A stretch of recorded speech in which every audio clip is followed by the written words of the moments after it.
Hello, everyone. My name is Tommy Ranucci, and I study Italian here at UMass Amherst. Before I get started, I'd like to thank the symposium and my professor here, Kara Takakjan, for for setting the symposium up, and I'll get started. So, through my experience with Italian, I've noticed that language is something that makes us stand out more than any other life form on Earth, and it's truly something special.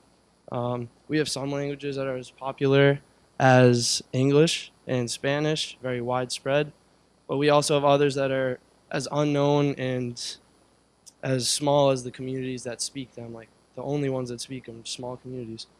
Um, so I like to imagine if in our world we only spoke one language.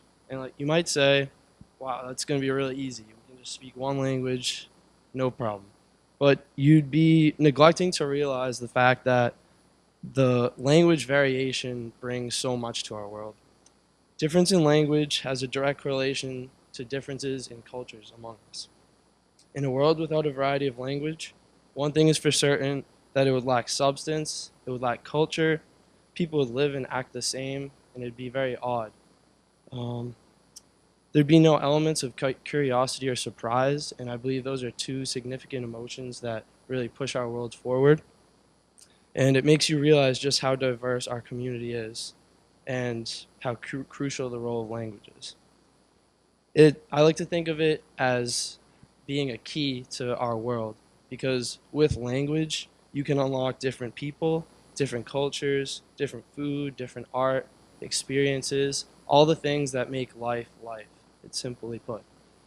Um, so I've noticed this particularly with the younger generations and their exposure to different languages through my experiences with Italian.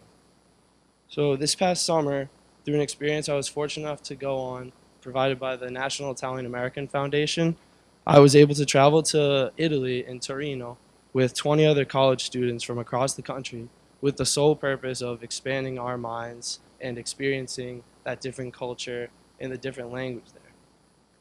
Now, we were all Italian Americans, so we had a little bit of exposure from, like Nana's Kitchen, the Italian thing going on there, but we were really in for it when we finally got to Torino and immersed ourselves in that different language. It was really a completely different world. And the one thing we did there that was very special to me, especially, was that we helped out at the Church of Don Bosco, which was a summer school program that they put on, and we were there to help the kids. And so outside during recess at the school, I was able to communicate with the kids, mostly with Italian, but then when I'd bring in English just to see how they would react, we had this kind of cool little connection go on because they looked at me oddly, and I kind of looked back at them like, But it made me realize that this connection that language brings to us, it can really connect the whole world. Like these kids had probably never heard a lot of English like that before. And same with me, that was my first time ever being in a completely Italian setting. And it was something new. So this curiosity that both the Italian students and myself experienced is is a necessary feeling that spurs a lot of things we do. I believe that curiosity is at the onset of creation, and I'm not saying these kids have to go on and do these great things because of this one little time that we were both found being curious with each other, but it makes them kind of feel an internal source of aspiration. It makes them start to think.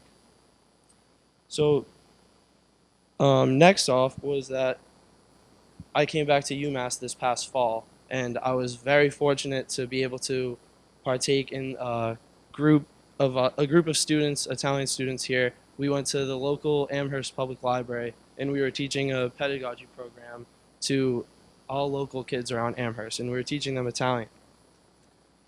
And at this program, a lot of kids from a lot of different backgrounds we were fortunate enough to have a lot of come in, and I noticed that the kids in our language immersion program, after we're 4 weeks in right now, and even at this moment, I've noticed that the spectrum of people, or the spectrum of our kids that come in, they've started to notice how diverse and multifaceted our world is just through this simple language program that we do once a week. Like, for example, I'll talk to them about pizza because they love bringing that up. And they make the connection like, oh yeah, pizza's from Italy. And it's not an American thing. So they start to realize these small little things about our world and how it's different, how it's connected by cultures. And it's not just, that it's not just English, America, the things that they know. And I think that's very important for them to realize at such a young age. Um, so, I don't mind if the students go away from the experience without knowing, like without remembering how to say goodbye or how to say hello or how are you. But the one thing that I would like for them to go away with is that they realize how there's much more to our world than English and American culture, and that there's a variety of different languages out there. And so, through my experience with Italian, I've noticed that whether it's spoken by your family, by friends at school, or by the community that surrounds you, foreign languages are everywhere, and we have these connections to foreign languages, and it really brings a whole lot. So, as Federico Fellini said it best, a different language is a different vision of life, and I really like that. So, be proud of it, embrace it, and keep passing it on to the community around you. Thank you.